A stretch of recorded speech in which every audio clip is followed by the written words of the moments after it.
Hey everyone, welcome back to One Purpose Magazine digital show, weekly digital show, back to doing this thing weekly, and I'm so happy to be back in the swing of things, in the groove of things, and going forward, ending my year how I wanted my year to be, if that makes sense. Doing this is what I want to be doing. Hopefully I'll be able to do it more next year. But anyway, enough of all that. Somebody shared with me some news. You all know I share this all the time, that I'm a news junkie. I would prefer to watch the regular news updates than talk about them. I think I shared before that I went to school to be a broadcast journalist. That didn't work out. I didn't see a future for me in that. But, I still love to give commentary or whatever. But anyway, I'm getting aside from my point. But I learned that my boy on CNN, Chris Cuomo, was suspended for reasons that have to do with his family and lines that he crossed. But it's so bittersweet. I watched Chris Cuomo and Don Lemon and CNN through the pandemic. It was the network that I chose to watch, and I do think that they did a phenomenal job handling the pandemic, Chris Cuomo in particular. There were areas of the news in general that I thought, well, CNN in particular, I thought just did too much Trump coverage and digging, and I just thought that they found that spin, and since it kind of people gravitated towards it, they kind of took it too far. But in years to come, I guess they will analyze what they did and didn't do, and may come to that realization. Whether they say it openly or not, that's to be determined. But I did think that they overdid it with the Trump coverage, and my boy Chris Cuomo in particular. But whatever. He's gone now, and I stopped watching, so I don't know what his since the pandemic kind of leveled out to what it is. We still have our ups and downs, and we'll talk a little bit about that. But I stopped watching as of late, so I didn't really see any of the last shows or hear any of his commentary. I do follow him on IG, on Instagram, and so I did see his when he confronted his role that he played with his brother, who was Andrew Cuomo, used to be the mayor of New York, but he has some allegations against him for misconduct, sexual misconduct with colleagues and people who worked for him. But anyway, that was, it's kind of like, okay, it's bittersweet because he can go on and do other things. He has an established audience. People know him. He won't struggle. But, it's just like, it's over. And anytime something ends, it's like, oh. But anyway, so that's my little rundown on that. On to the One Purpose Magazine update. So it's been a while since I have given an update, right? And the purpose I'm here for the digital show is to highlight the topics that I discuss in the magazine. That's the entire purpose, and to give you all information that I think helps build our community. Of course, I can be another news person regurgitating the same things that we see the mainstream media regurgitating, but my focus and my goal is to give us information that helps us build. And so, with that being said, and that's what in the magazine, that's what my purpose is. That's what I focus on. I like to be a light in the midst of darkness. It's some dark days, right? You can't help but laugh. But so anyway, updates for One Purpose Magazine. So I am changing and shifting to quarterly issues. So that means there will be not one, not two, not three, but 4 magazines for the year of 2022. I didn't get around to doing my one for this year, but I've been expanding and growing. So I haven't had the time to dedicate to, and once you put yourself in a position where you are an award-winning publication, you can't just throw something together and say, here, you have a standard. I have a standard now. So I decided to just hold off. And I know many people who know me are not surprised, but I decided to hold off and just do a quarterly issue for 2022. And I'm so excited about that. Like, just usually I wait and talk about things for the annual issue. Like, okay, I'll put this in the annual issue. I can't wait to put this in the annual issue. But now I don't have to wait because I have to constantly produce. So I'm so excited about that. I am going to try, right now I'm trying to do the cover. So I'm trying to figure out what look I'm going to go with. You all know I get my Oprah on, okay, and do my own cover, because I do focus on the greatness of everyday people within the magazine, and I'm an everyday person.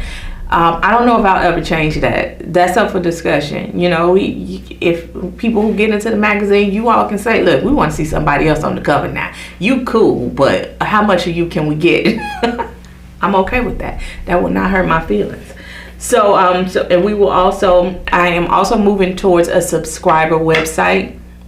So there will be a monthly, I don't know when I'm going to start, but there'll be a monthly subscription to the magazine. I believe it'll be either 99 cents or $1.99 a month. And you'll get, of course, access to the magazine's website, and you'll get access to the app. So that's something that I'm working on right now. It's the app isn't up, but the website, everything on the website is free. So you can go there and look and see whatever you desire. But in the future, next year, access to the website will be subscriber only. I have to go this route. I have tried to avoid it. Like, I mean, I've been in business for 11 years. I've been trying to avoid it all these years. And it's just, I have not had the tide turn my way to where I can get advertisers to jump on board. So anyway, that doesn't stop me from getting my information out. So the buck has to fall on the people. Isn't that how it always works? But it's $1.99 a month, y'all. If y'all Netflix, listen, okay, we're not even gonna go to how much they charge and what we give. I'm going to go left, but I just had to do one of those apps. I just did one of those apps where I see all of what I'm subscribed to, and I was subscribed to stuff I don't even use, don't even know about, like from my kid. I'm like, I could be saving so much more money. But anyway, I promise if you subscribe to the magazine, you will get constant information. It's not like it will just sit there. You will get notifications if you have on if you are notified that, you know, we have new content out. So in that, speaking of content, of course you'll get articles because we are a magazine, and our articles will focus on health information, resources, highlighting recent research and economic development. Those will be the primary articles that we will focus on. So those will be our editorials. Maybe some op-eds. I really want health professionals to come in and do some op-eds for me, write some op-eds. So that would be great. You know, instead of always going to the big publications, the mainstream publications, you know, sometimes you may have to reach out to the niche people. Anyway, so one-on-one interviews as well, highlighting everyday hardworking people.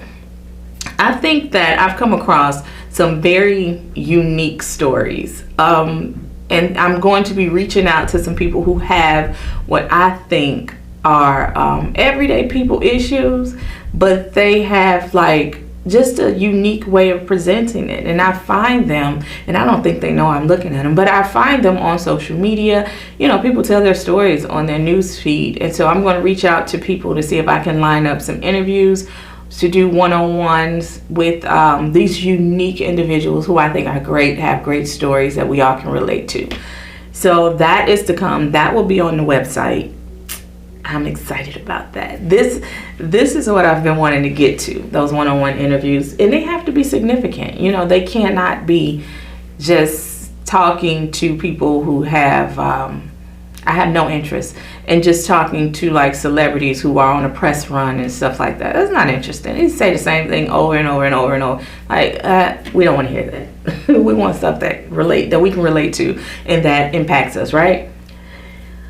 So, preserving the Rust Belt history, one of my favorite things. So that stuff will be on there. I'm a nerd when it comes to that. And I'll be highlighting regional achievements like what we did with the Obama Foundation. Talking about these different projects that are happening in the Midwest region, Rust Belt urban cities, and things of that nature, so that we are aware of what's going on and what we have access to. I will also be reigniting the mentorship program that that will be backed by One Purpose Love Foundation, where we stipend youth to be young journalists, writers, and reporters. And the work will be featured on One Purpose magazine. I got a lot of updates, right? And just two more. Well, one more with two tied in it. Now, officially, I launched, I know you all follow my Facebook page, but I launched the online store for Jones Publishing and Enterprises. If you don't know, JP&E LLC is the publisher of One Purpose magazine. It falls under that umbrella. And I launched an online store, not just a store where I have a couple items that is attached to the Jones Publishing and Enterprises website, but a full-fledged e-commerce store where I have merch for One Purpose magazine. I have my new book and merchandise to go along with it. And some other things, because I have things coming out in the future, and I'm just going to be dropping things as they come up. And guess what? It's not I do have some drop ship stuff. That's the One Purpose merch. It's always been out there, so that's drop ship. But I do have some unique handmade like candles and things like that, well, especially candles. I'm doing a line of stationery. I'm doing journals and calendars, so that, and more books. Of course, I have more books to come. So all of that stuff will be on JPEology. And that name, I love it. So it is like the biology of Jones Publishing and Enterprises, all cultivated in one place, so that it can be like a small little marketplace, an e-commerce store for Jones Publishing and Enterprises, because there's a lot that goes under the umbrella of JP&E LLC. And so I just wanted to create a shopping hub where I can grow, instead of it just being like on the page of Jones Publishing and Enterprises.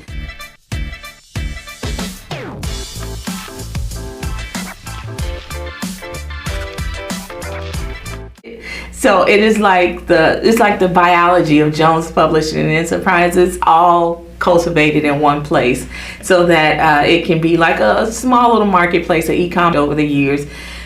And so my first line that I have out is my Ask Thyself by Nia, the book. And I have the gift box that I will be putting on the website. It may already be there. But I have products. This is some other stuff, decor. But I have the gift box for Christmas that I will be giving out. I have an 8-ounce candle. It is a handmade candle. I also have the travel candle. I talk about this a lot. I take this with me. It's a travel candle, right? And it is the lavender and frankincense. But it's whenever I have to do a Zoom meeting, whenever I have to calm myself down, I burn this candle. I use this candle like doing prayer, doing meditation, and it really does work. I have As Thyself by Nia, the memoir journal. The memoir journal only offers a few pages to write in, like jot down some thoughts as you're reading through the book, and you think about like some of the things that may be, you can relate to, and you want to like dive into or evaluate in your own life. The pages are in there, but I also have included a full journal, a full-fledged journal.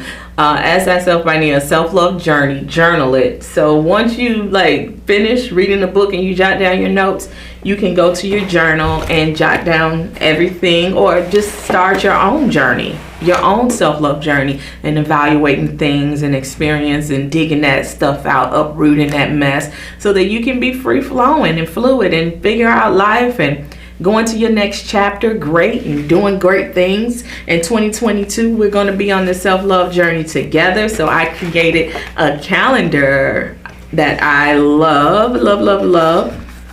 And each month I just give like a little bit of encouragement. Like for January, write out your plans, journal your goals, create a vision board. You know, just reminders. That's just a reminder. You know, and it's a lot of groups that's doing group vision boards and things like that. So connect with those groups. Let love lead Let love lead in February. Give you a chance. Follow your heart. I love that. Give you a chance. So yeah. That box is going to be for sale. You can give it to a sister girl. Buy it as a gift. I think the price point on it is $34.95. You can give it to a sister friend, sister girl. You know, you all can collaborate. You can buy two, buy one for yourself, buy one for a friend, and you can collaborate, read the book, start your own self-love journey, and talk to me about it. Let me know how you feel. Let me know how you get through your journey. You know, I would love to open up my one-on-one stage to people who go through their self-love journey and are able to talk about some of the things that they was able to. My thing with the self-love journey, and I'm carrying on, but this is our digital show. We don't get a chance to talk often. We don't do this every day. We do it weekly. So but we don't get a chance to I lost my train of thought. Oh yeah, so my saying for the As Thyself by Nia, the self-love journey, the book, is it's an opportunity to learn, relearn, and unlearn. And so I know that I talk about some things that I had to learn, some things I had to relearn, you know, because I live under the mindset that God pretty much gives us everything that we need when we get here. And we have to, in life, kind of just beats those things out of us in our knowing that God has given to us. And so I think that, you know, I had to relearn some things about myself and relearn some confidence about myself that I needed to execute and become who it is that God has designed me to become. So, you know, maybe we can sit down and talk about some of those things with people who read the book and journey through it, go through their self-love journeys. That will be fun. And so, yeah, that's the gift box. And at the end, the end of the subscribers signing up, when I get a nice list of people, I am going to do a giveaway.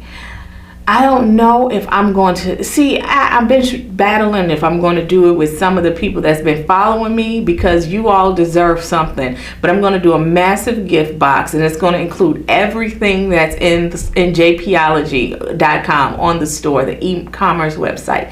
Every item that's in the store, all of this, all of the One Purpose magazine, the mugs, the t-shirts, the hoodies. I have a huge box that I'm going to put all of that stuff in, and I'm going to raffle it off. I don't even know the value of the box. I'm gonna have to check the value of it so that I can put that out there as well. But I'm excited about that because I love giving stuff away. And we may do more giveaways. We'll see. I have to make money to keep the magazine going. So I only have a certain amount of items that I can do for giveaways. So moving on, that was fun. Updates are always fun for me because it gets me excited about my work. But so the next topic is our culture topic. Our culture topic is oh yes I did. So our culture topic is talking about the National Museum of African American History it's African American History and Culture. It launches a new Searchable museum in a digital initiative. It launched it on November 18th. So I thought that was cool to talk about and to kind of go through. I went to Washington, D.C. and had in mind to go to the museum. That was the plan for one day, but we didn't get to get tickets. That was disappointing. I guess I didn't plan it right, or I can't remember what happened. We ended up getting 4 tickets, but it was like 10 of us. And so we didn't feel right with just 4 people being able to go into the museum. But in hindsight, we was like, well, we should have let the kids go. But they have a virtual one now, and it's a searchable museum. And I went onto the website just to check it out for myself. It's a place where you can explore the history and culture through an African American lens. You all have to go and check it out. The history, they talk about so many things that you can search out. The Searchable Museum use of emerging technology and scholarly expertise allows NMAAHC to draw from the transformative narrative structure and tone of its gallery experience while offering virtual visitors the flexibility to explore the exhibition content at their own pace. So the project's first digital exhibition to be shared on the site is the Slavery and Freedom exhibition, a foundational feature from the museum's history galleries, entirely reimagined for a digital space.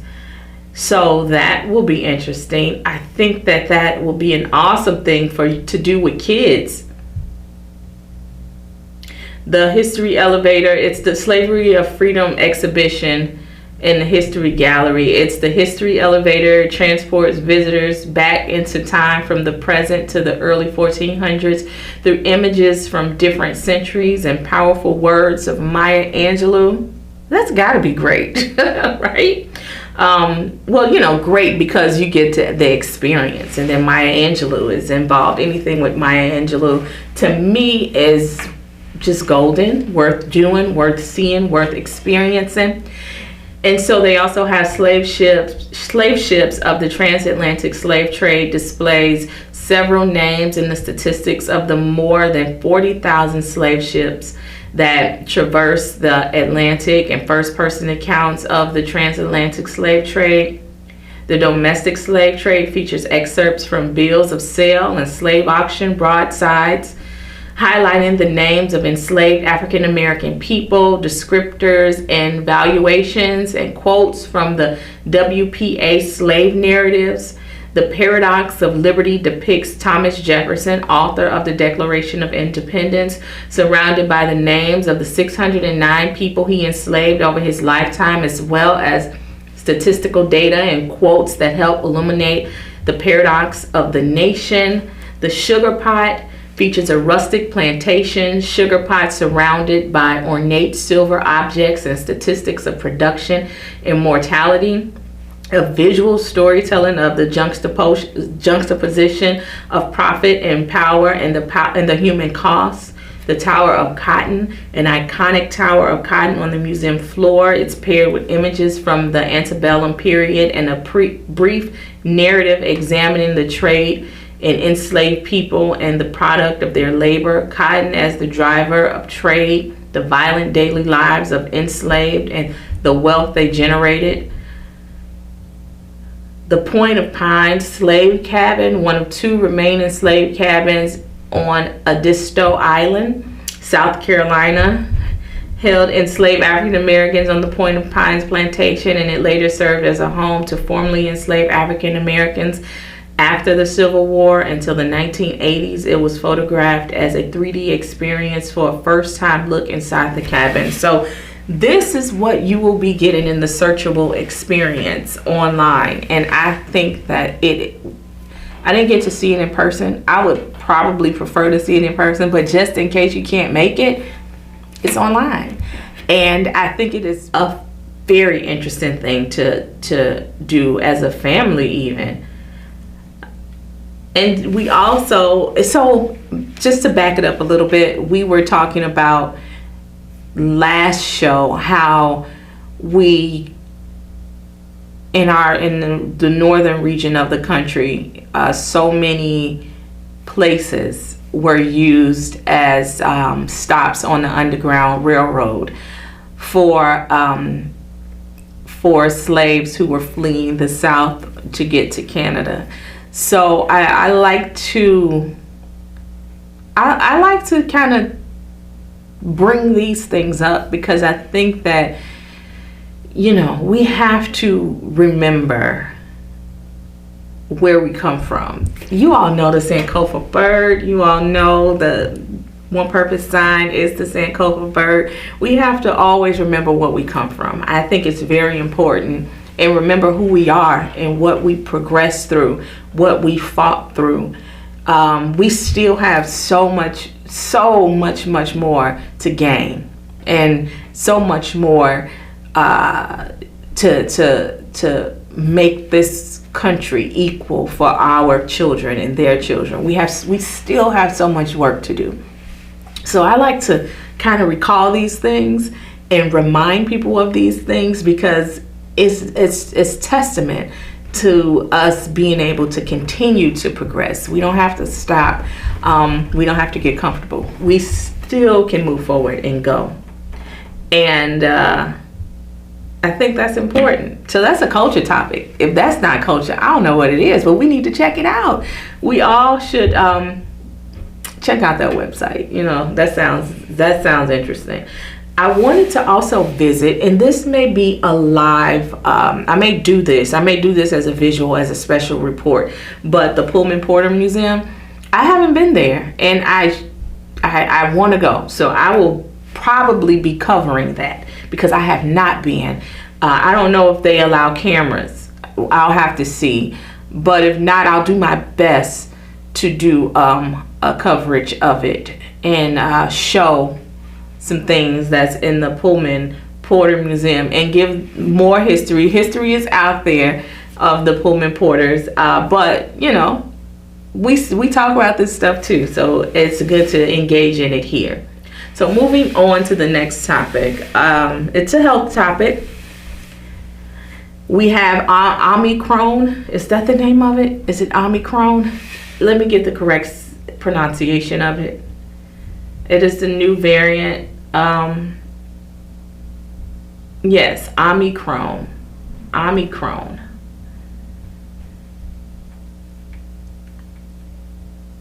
So it's being discussed. It seems at this point, people who have gotten the booster shot are protected. According to Israel's health minister, there will be a global town hall meeting. Well, that people who got the booster shot should be protected from this Omicron variant. But there will be a global town hall meeting tonight, I believe, which will include Dr. Fauci. If you still consider him a valuable source of information, I am way more ignorant than he is when it comes to this, so I will tune in. You can Google where, because I'm not mentioning the mainstream media. I did already, so enough of that. You know, I've said it enough. But it will happen tonight. If you want to find out more about the Omicron, I don't know where most people are with getting the vaccine, or even continuing to want to understand COVID. But I do know that I got the vaccine. I'm boosted. My family has the vaccine and plan on getting their booster shots, and we are moving forward. And that's just what it is. And so what is cool is, how do they come up with the name? So back in May, the World Health Organization announced a new naming system. This was back in May. They announced a new naming system. It devised for so-called variants of interest and variants of concern, the forms of the SARS-CoV-2 virus with important mutations. So each variant will be given a name from the Greek alphabet in a bid to both simplify the public discussion and to strip some of the stigma from the emergence of new variants. A country may be more willing to report it has found a new variant if it knows the new version of the virus will be identified as Rho or Sigma, rather than the country's name. And that was from one of the coronavirus leads at WHO had said it. She said that in an interview. And you know, I guess it's a shame that, you know, we had a leader who made that a thing. So I guess in order to tame bad behavior, they had to give it a Greek Greek alphabet name so that people won't blame countries for causing pandemics. But there you are. There's a tidbit of knowledge or information just in case you didn't know. That's what I'm here for. You could tell you things that you may have missed. I didn't. I'm nosy. I need to know these things. But I think the news have covered it heavily, though, with this new virus and where they're getting the names from. So if you keep up with the news, you probably heard it. But yeah, Greek alphabet. There you go. And I'm sure some people out there that got a deep discussion on why they're choosing to do that. That's probably led by some type of conspiracy theory video that they saw on YouTube that I don't want to hear about. So if you if you're that person, please don't comment about the conspiracy theories. I'm not into it. Like, I am so not into conspiracy theories. It's a place for those people, just not here. It's weird. Start your own platform, talk about it there, and then you will attract like-minded people. And like-minded people can have different opinions sometimes, and that's okay. I don't mind engaging in dialogue that doesn't agree. But when you come out with some conspiracy stuff that you learned on YouTube, I can't. Okay, but that's just me. So topic 4, because we're here to uplift our people. We're here to give people information that they can use to either get more information or use to apply to their own lives to become better. That divisive rhetoric is not going to get us anywhere. So you can use things to apply to your life, to move forward, to move up, to give yourself a peace of mind, to give you an example of how somebody else did something, all those things. But that other stuff, that's not conducive to our growth. That's not conducive to our intelligence. And it's not conducive to us being better to each other. Anytime you bring division into the realm of somebody or people trying to do positive, to bring people together, to unify, you are putting a target on you of being the person who brings division. Why would you want that? Anyway, so topic 4, economic development. I learned, well, my child is now working for Amazon, right? It is what it is, but he got his own stuff. I wore my baby's line, and I will shop. I'm sorry, my son. I don't mean to call him my baby. He's a young adult. I may wear it next week, my son's line of t-shirts, but he has his thing that he's doing, but he also works and goes to school. So shout out to him for doing his thing. I'm a proud mama. But for economic development, I was saying that he's working for Amazon right now. And I learned that Amazon now houses 93 Amazon facilities in Illinois with 36,000 workers. We mentioned previously that studios are a good way to grow the economy. Remember when I was talking about film studios, and now we are seeing that manifest, and it is just a wonderful thing.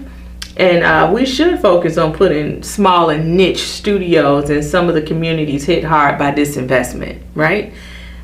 We should still be working on that.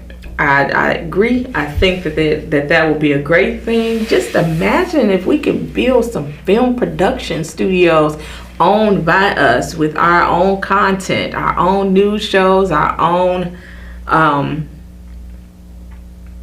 just a place where creatives can create our own miniature Tyler Perry studios. Brother went to Atlanta doing his thing. But if we can have some of those on the west side of Chicago, just think if one of those were planted in Inglewood. And they might be once, they move us out. Hopefully that doesn't happen, because I know that there are people working to make sure as they grow these communities that they continue to keep people who live in those communities there. I know with the Obama Foundation that the people were requesting that in their agreement. So they need to, that should happen in multiple places. But I'm saying this all to say that e-commerce is dominating right now when it comes to the marketplace. And so how do you incorporate that into economic development, right? When you talk about these smaller urban communities in different locations. So like I said, e-commerce is dominating. And key stats from eMarketer forecasting U.S. e-commerce sales projected to continue to grow, that e-commerce is going to continue to grow by double digits, up 17.9% in 2021 to $933.30 billion. E-commerce penetration will continue to increase, more than doubling from 2019 to 23.6% in 2025 versus the 11% in 2019. It says, and I hate to read, but I am not an economist. I didn't go to school for that. We expect behaviors like click and collect usage will continue to grow, reaching $140.96 billion in sales by 2024. Retailers will continue to connect with consumers across the shopping journey. Social commerce sales will be up 35% to $36.62 billion this year. And about 1 in 4 digital buyers will use a buy now, pay later service. Someone told me that everyone is selling online now. You know why? It's a multi-billion-dollar industry. If your ambitions and if you are an ambitious person and creative and can add something unique to the marketplace, now is the time to do it. The space is here to build, and the consumer is at your fingertips to buy. Not saying that it's easy. It's highly competitive. But we are in a time where you can do it. You know, I think about the Motown era where everybody was trying to be a star. Everybody want to be a star, as Martin would say. But, you know, people, even though they were not, they wasn't the Jacksons, or it wasn't like everybody wasn't Berry Gordy. They found their place trying. So I think that it's very important to at least try, because it's a moving marketplace. It's a moving market. It is something that people are pouring money into. It is fluid. So I think that that's something that we should consider jumping into. And if you are creative and you have, if you're creative and you have ideas, it's a good time to try it. It's a good time to jump in. And if it doesn't, you can probably find a career in trying. What's wrong with that? And you may be closer to finding what you love to do, I think. But who am I? I'm just here as your girl to push the ideas forward, to get you thinking, hopefully get the wheels turning, to bring some light to the content that we see on a daily basis. We know the world is falling apart. We get that. But we still got work to do. We're still here. We are still living in this world that confuses us daily, that I don't think a lot of people know what to do with. We don't know. We ain't quite prepared for what we're going through.